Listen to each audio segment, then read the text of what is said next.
All right, welcome into Ethan Skolnick Starting 9. We're here every single Tuesday and Wednesday at 9 a.m. on the 5 Reasons YouTube channel. Thanks for finding us. Also, make sure to check out the latest episodes of 5 on the Floor. New episode up from last night about Pat Riley's press conference. Kind of a surprise press conference, actually. Did not know that was going to be happening yesterday, but did get a chance to be in the room and ask Pat some questions. And Greg Sylvander and I went over 5 takeaways.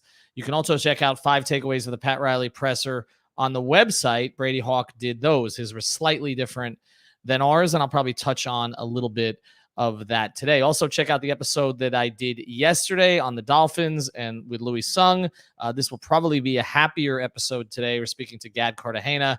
He is part of our Full Court Press, sort of national NBA show, but also covers the Heat for us at 5 Reasons Sports. It's also a good time to tell you, we've actually got, I sort of shortchanged us. I said we have more than a dozen contributors on the Heat and the NBA this year. We have actually got more than 20. We're going to have a lot of people covering the league this year. Alex and I will be at the games, as well as Brady and Alejandro Villegas. Also, Brady will be on the website along with Mateo and Marco. We've got Full Court Press with Marco, Gad, and Ariel. We've got Feel the Heat with Alana and Michael. We've got Clutch Corner with Adam and Royal and Alana and a cast of thousands.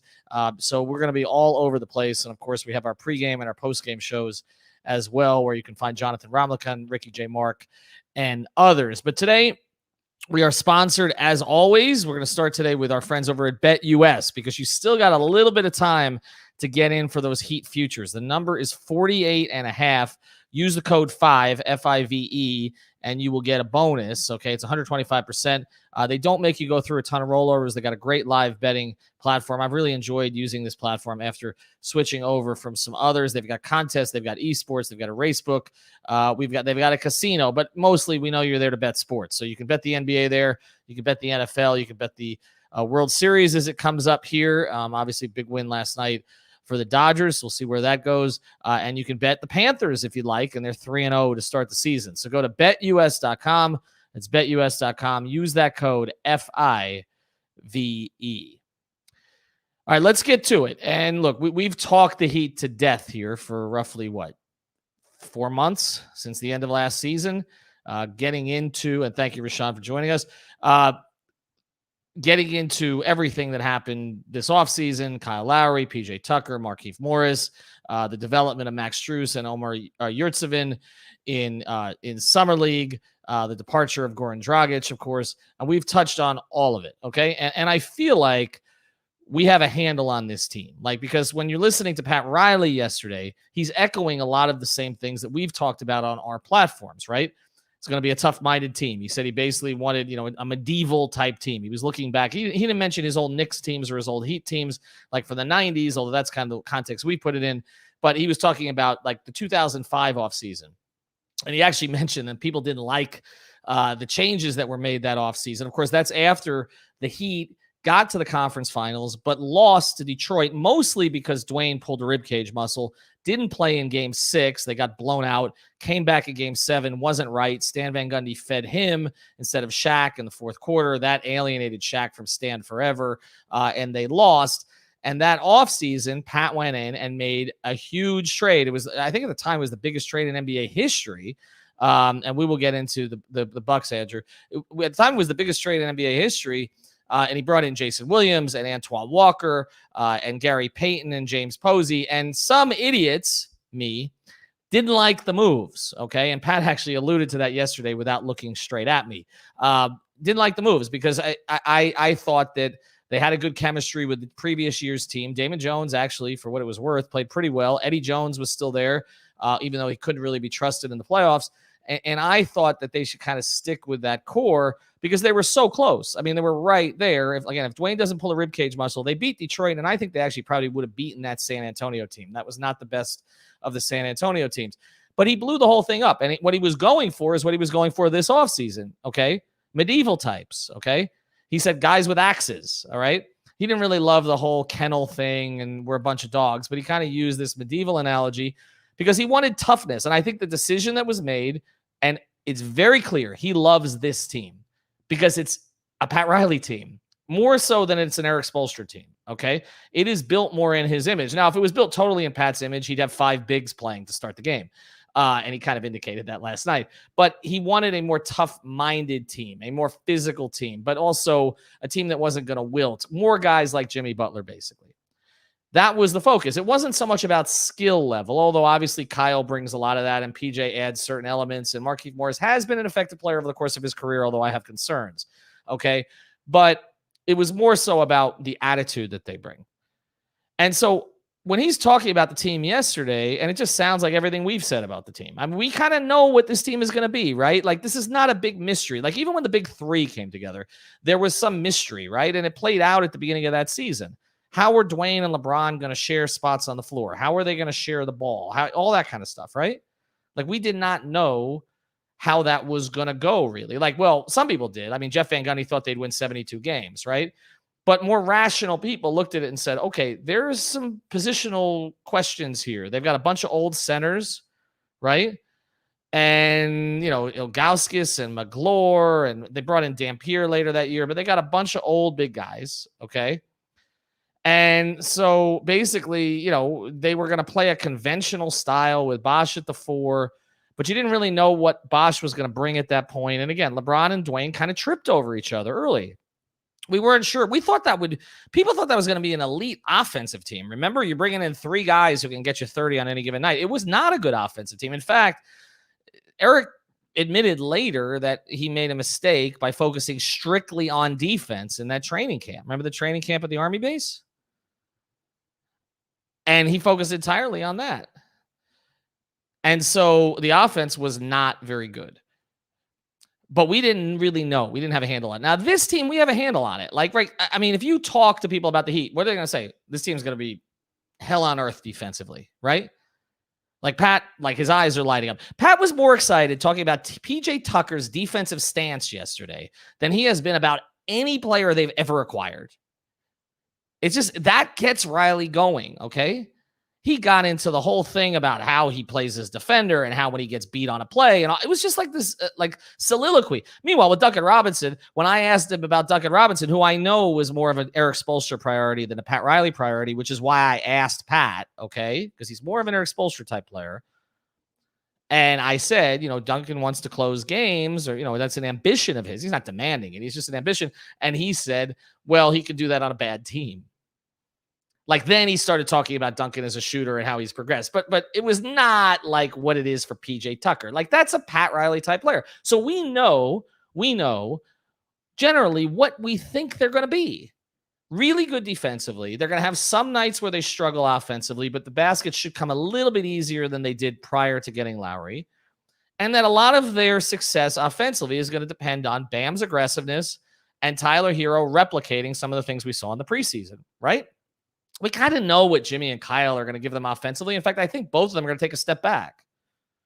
They're both going to facilitate more, and they're going to be leaned on at the end of games. Jimmy to get to the line, Kyle to make the right play. But really, it's going to be other guys, Hero, Robinson, and they want Bam to do it to kind of get them through most of the game. So we think we know what this team is, which scares the hell out of me. Because whenever you think you know what a team is going to be, they turn out not to be that, right? Like, I mean, the Dolphins, again, I don't want to depress everybody, but we kind of thought we knew what they were going to be, right? You're right, Raphael. I think you're right about that. We kind of thought we knew what the Dolphins, right? They were going to be really good defensively. They probably weren't going to run the ball very well. Tua would be sort of opportunistic. They would, if they could protect him. We thought we knew. Well, the defense hasn't been very good. So teams aren't always what you expect them to be.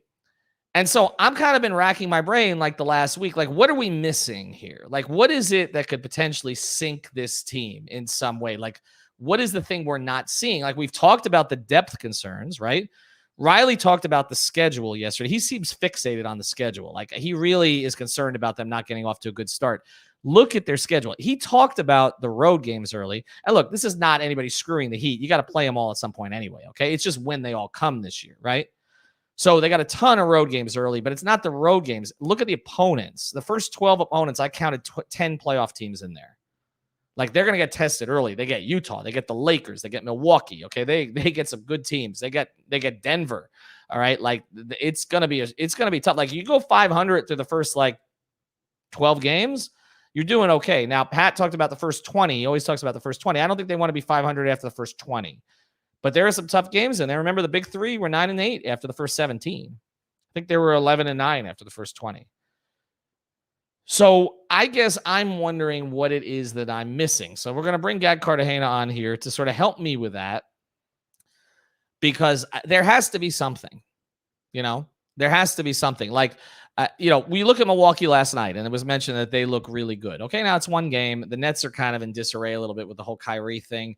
I think the Nets have some issues. I think their rebounding is going to be a major problem.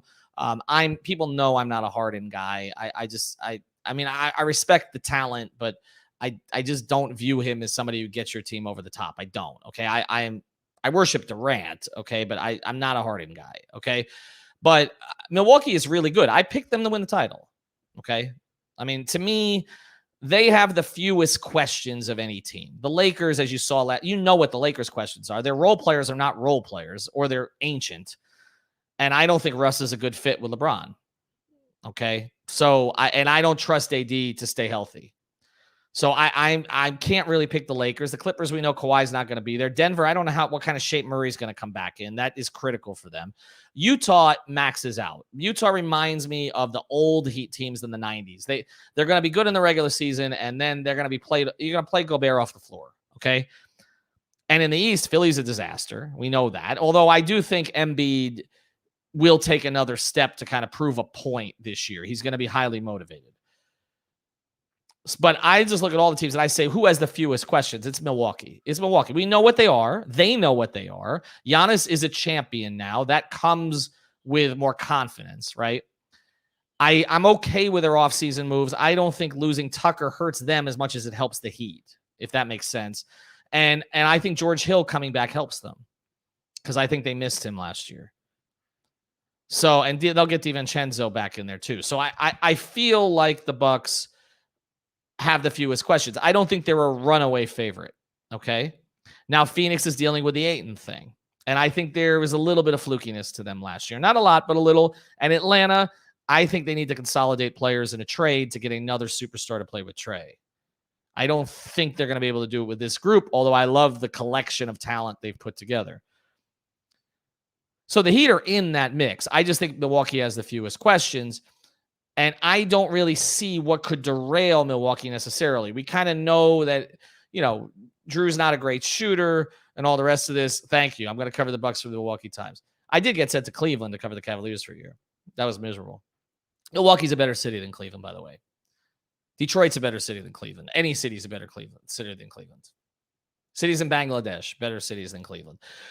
But we're going to talk to Gad about what could possibly derail the Heat. Okay. Because I feel, like I said, I'm missing something. I've been getting more and more optimistic, because I was probably the least optimistic of the crew on 5 on the floor. I mean, it's hard to be more optimistic than Greg about anything, but I was probably the least, less so even than Alex. But I've come around. Like I'm starting to understand, and part of it, it's not the hero thing, although that's a little bit of it. It's honestly, Max Strus has kind of changed my mind. Like, because I've had, and Caleb Martin, like I had serious concerns about their depth. And I think they've got 2 playable rotation players there. And like that makes a big difference until Oladipo comes back. So that has calmed things a little bit. And I think there's a buyout move for them out there. Just, again, watch the situation with John Wall, among others. All right. We're going to talk now about our friends over at You Brake Wheel Fix. And then we're going to bring Gad on. If you need your wheels repaired, redone, anything, you just want to get them to look nicer, okay, refinished, all right, they've got over 5,000 custom colors. That's right, over 5,000 custom colors. They got the fastest turnaround times. It's a really cool place to go visit. They're right there in North Miami. Just watch them do what they do. And they do great work there, and they stand behind their work. Okay. They do the polishing, the refinishing, they do the coating, they do everything. They got the Vice colors, if you want to remember that era with the Heat, if they got the aqua and orange colors, if you're that kind of fan. They got the orange and green colors. Those I don't know if I would get right now, at least until they make some changes. But they can do anything for you. You can do all the sports colors or just about anything at all at You Break Wheel Fix. Again, it's you spell it out, You Break Wheel. That's WHEEL fix.com. They've got a great Instagram page as well. You can call them at 305-748-0112. 305-748-0112. That's You Break Wheel Fix.com. All right, I don't know if we have Gad yet. Do we have Gad yet, Manny? Let me know. Let me know. Is Gad? No, you can let me know in the chat. You don't have to let me know there. That's fine. It's not live radio. We have Gad. Look at that. Yes. Okay, yes. All right, so let's bring our guy on, Gad Cartagena. You can find him on Full Court Press here on the 5 Reasons Sports Network. I've also found him in a parking lot in the rain to get him a hat, which he's not wearing this morning. I should be wearing. I mean, your hair is still. I mean, you look like you just styled it. I look like I just rolled out of bed. I also did roll out of bed, but it is okay. We're here starting 9 this morning. So good morning. Good morning. Good to see you. And here, I want you to help me with something here because I'm not the eternal optimist on the podcast. I mean, my God, we know what Greg is, right? So, I fall way behind that.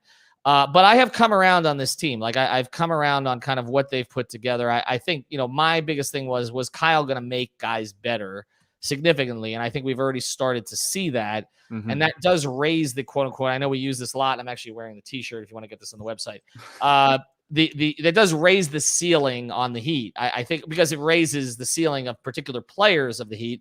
It allows Jimmy to do more things other than have to facilitate and pick up the best perimeter player at times, and it also, it's going to take a burden off Bam for sure, and it's going to force Bam to be aggressive offensively because Kyle's not going to have it any other way.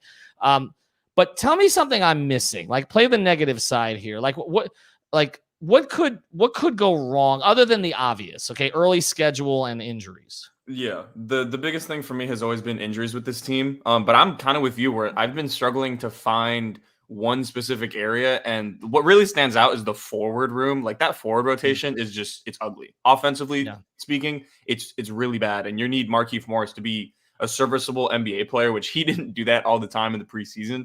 So I think just that forward room is ugly, but the one thing that I've kind of come around on is other teams just might keep getting better. I think the Bucks with Giannis maybe taking another step forward, that might be another gap that might make it harder for the Heat. The Nets are a situation in and of themselves, and the Sixers, I don't really know what's going to happen with either one of those two teams. Just Pandora's box whenever you talk to anyone in that locker room. And then the Hawks. Yeah. Like you've been saying, if they consolidate, they could potentially get better during the season, and that just moves what you need to get to. So I think really just looking at other teams in the East getting better is something that scares me a little bit. But really, this team, they check all the boxes. You kind of know exactly what you're going to get, and it looks like they're going to have great chemistry. So I don't think they're going to be that much of a variable. I think the rest of the other teams in the East are going to be the variable, and the Heat are going to see where they measure up. Yeah, I think that's a good point. I do think people are underestimating what getting over the top means to Milwaukee. We have seen once teams reach it, particularly if they bring back a similar core that is hungry and is kind of disrespected. That's those two things together tend to elevate a championship team into something more like a mini dynasty. And I don't know that Milwaukee's going to be that, but that's why I picked them again, because I think they have the fewest questions of all of these teams. And I do think there is another level that Giannis can reach. I have one concern about the Heat that kind of jumps out and it jumps out when Pat was talking yesterday, because again, I sat in front of Pat at LaSalle High School in 1997. Okay. And so I kind of know where Pat, that's how old I am, that I kind of know how Pat presents certain things. And when Pat is gushing about a team, it concerns me a little bit.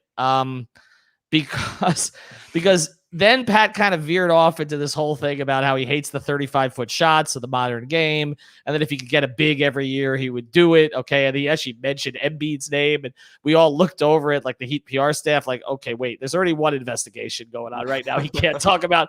Now there's going to be tampering. Yeah, now there's going to be a second one. Pat, he can't help himself. Okay, he sits down. We were all told before the presser yesterday, one thing you can't ask about is the ongoing investigation about the whole Lowry thing. And the very first thing that Pat does when he sits down, and I guess this is what happens when you get old, he just sits down and he says, well, I'd like to comment on something, but I can't. And it's just like, okay, so I mean, you're kind of commenting on it. But whenever he gushes over a team, it does concern me a little bit, because the one thing I don't see on this team, with the exception of one guy, is elite athleticism. Yes. And I remember going back to the late 90s, the team that Riley put together was actually 2000, 2001, but he had put this team together. He finally gave up on the PJ Brown, Jamal Mashburn thing, flipped them to get Eddie Jones, Anthony Mason, Brian Grant. And then, of course, Zoe got sick. And so they went out and they won 50 games that year, with Zoe only playing the final 13. Anthony Mason, may he rest in peace, was an all-star. And they were pretty damn competitive. They were tough. They were, Tim had a good year, and they were pretty good. And then they got to the postseason, and they got run off the floor by a young Charlotte team, by Ricky Davis and Eddie Robinson and Mash, okay, who they had traded over there, just run off the floor. And I remember Pat's post-game press conference. Thank you, Royal. I remember I agree about post-game too. It's the same exact concept. They got, well, no, Ariel also. They got run off the floor by this athletic team that was dunking all over them. And Pat was like, we're embarrassed and ashamed. And it was one of his more defeated press conferences. I have a little concerns about that with this team. Like, where's the athlete other than Bam? I thought you were going to say, where's the athlete other than Tyler Hero after what we've seen from him in the preseason? But no, seriously, it is. I mean, would you call him an elite? I mean, I feel like he's got, and I don't want to use the word sneaky athleticism. It's sneaky. Okay, but it's sneaky. I wouldn't call it, but again, I wouldn't call it elite athleticism. No, I mean, no, definitely. I'm just playing, but yeah, it's definitely sneaky. But they don't have those athletes, and like you hope Victor Oladipo can come back and give you that. But I don't want to be the guy that sits here in middle of October, and relies on Victor Oladipo's athleticism 6 months from now. It's just not something that I feel comfortable doing. But this is also a team that I don't know how much they're going to rely on athleticism, maybe to keep up. But you look at some of the other teams in the East, they don't really need that all that much. Like, size against Milwaukee is a huge concern. But that doesn't, we have the quote unquote, as Alex likes to say, acreage, where you can kind of move some people and you can box out and you can play fundamental, be deliberate in the half court. And I think that can be enough to kind of get some things going against Milwaukee. Atlanta doesn't really like to play fast. Trey plays at his own pace. The only teams that really worry me are the ones in the top of the East, and none of them really play fast. They're all kind of on the older side. So maybe in round one, it would be an issue playing against a team maybe like a Chicago, but I think defensively, Chicago can't keep up with a team like Miami. So it doesn't worry me too much, but in the regular season, there's going to be some games probably against a team like a Charlotte. I feel like it always happens against them, where they're just running up and down the floor, and we're like, wow, this Heat team, they don't have it, right? And then that's going to be the concern. But I think once the game slows down in the playoffs, they will be okay, because their top level players don't have a lack of athleticism. And then Bam is that guy with elite athleticism to match any other star. Yeah, I think you make a good point. I don't see it as big an issue in the playoffs. It's, again, another reason why I think this is a team built for the playoffs. But they're going to lose some games to some teams, and you're going to be like, how did they lose to that team, right? I mean, there's going to be a lot of this of course stuff against them. And a lot of the of course stuff is caused by a lack of athleticism. It's basically not being able to play to the end of a possession. And guys start to get off and get confidence. But it's funny that you mentioned Charlotte. Yes, give 2 L's against Memphis. And that's Minnesota. Minnesota. Oh, they're going to lose to Minnesota for sure. I looked at the funny thing is the Memphis game. I was talking to Greg about it yesterday. We're going through it, and I'm like, that's a loss. Like, they won't win in Memphis. There's no chance. They're going to lose those kind of games, and you're like, how are they? Look, Denver's a loss in Denver for 2 reasons. One, they always lose in Denver. 2, we're having a watch party. But which is why I picked it, because we can't get blamed because they lose in Denver anyway. But there are going to be teams against teams that are not as good as Denver. They're going to drop, and I think that people are going to start to get concerned, because they're going to say, okay, they're old. Like that is, I mean, the Lakers last night to me looked old. Like they do. I mean, but they're older than the Heat, but not by that much. Like, like their role players are older, a lot of them. But I guess you consider PJ a role player with the Heat too. But as far as the front line, I mean, look, Jimmy's got Ware and is 32 now. Kyle is in mid 30s. I mean, they're not a young group. But the other thing about it is Jimmy and Kyle were not above the rim type players when they were younger. Okay, so maybe it won't affect them as much. But defense. Let's go to the defensive side here, because I think, Gad, everybody's taking it for granted. Like, it's just, I mean, I had Nate Duncan on yesterday. We're gonna post a pod with him later today, and basically, he thinks that the Heat will be the number one playoff defense. Like, maybe not number one in the regular season, but they will be the number one playoff. And Nate studies the game and he talks to everybody and all the rest of this. But we've also seen that there are some defenses where it takes the Heat a little while to adjust to whatever it is Spoelstra wants to do that year. How do you see their schemes changing, and how do you see that adjustment happening? Because, I mean, are they going to do a lot of blitzing with this team? I don't feel like they're going to zone up as much as they have the past couple of years, because they shouldn't need to, right? Yeah, I don't think zoning is going to be a big issue. They shouldn't have to do that much, because they were doing that with Hyde, like Goran, Kendrick, Tyler, Duncan. When you had 3 of those 4 on the court at the same time, you pretty much had to play a zone. But I don't think you have to do that now. I think what you saw a little bit is the Heat kind of experimenting with the drop now that they have Lowry, who can kind of fight over screen, stay attached. So you have Bam dropping, make things a little bit easier on him. I think we're going to have a season where, I know everyone thinks Bam is going to win DPOY, but this might be another Jimmy Butler masterclass where off the ball, you don't even need to run a blitz and you don't need to try to blow up actions, because Jimmy just instinctually does that himself. He's out there playing free safety, and he does it probably better than anybody in the entire NBA right now. Like, helping at the nail, he's unbelievable helping there. So I think just letting kind of Jimmy do his own thing and be able to blow up actions on his own, and then everybody else just making sure they stay in their rotations.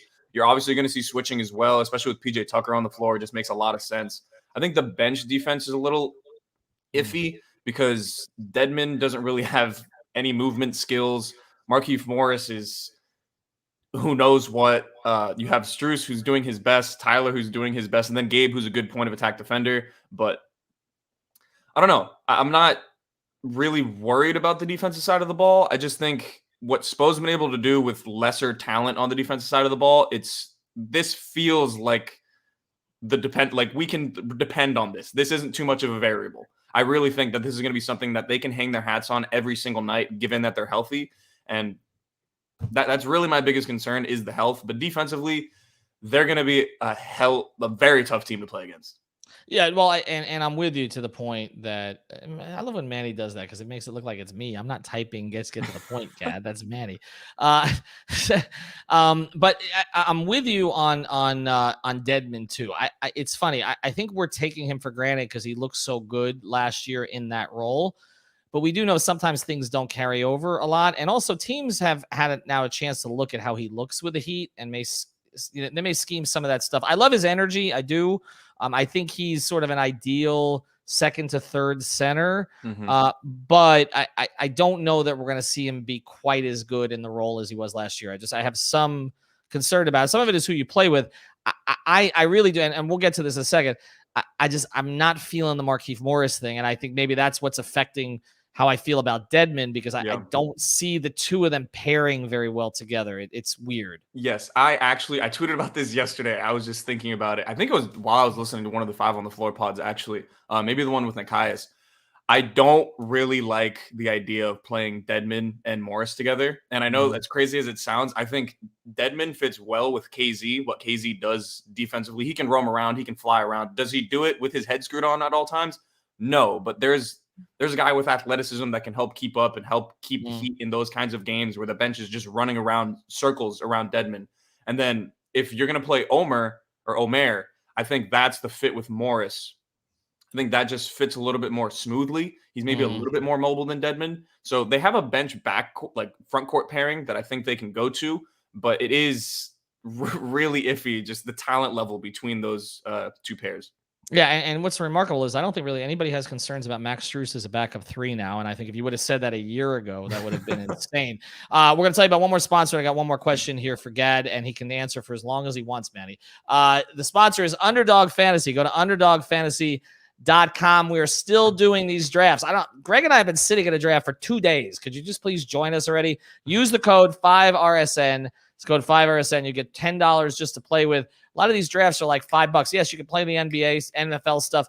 The best ball in NBA is over with now, but you can still do the drafting. You can still do the up downs. You can still do head-to-head stuff. They got lots of cool stuff there on the app and on the site. Again, use the code 5RSN. That's 5RSN at underdogfantasy.com. The best thing about Underdog Fantasy is like you do it and you forget it. You don't have to sit there and play with waivers the whole year. Okay, I forgot on a Tuesday and now I'm screwed. You have no idea how many important like business things and family things in my life that I've ended because I've had to go on a Tuesday to change a lineup, okay, or something like that. You don't have to do any of this stuff.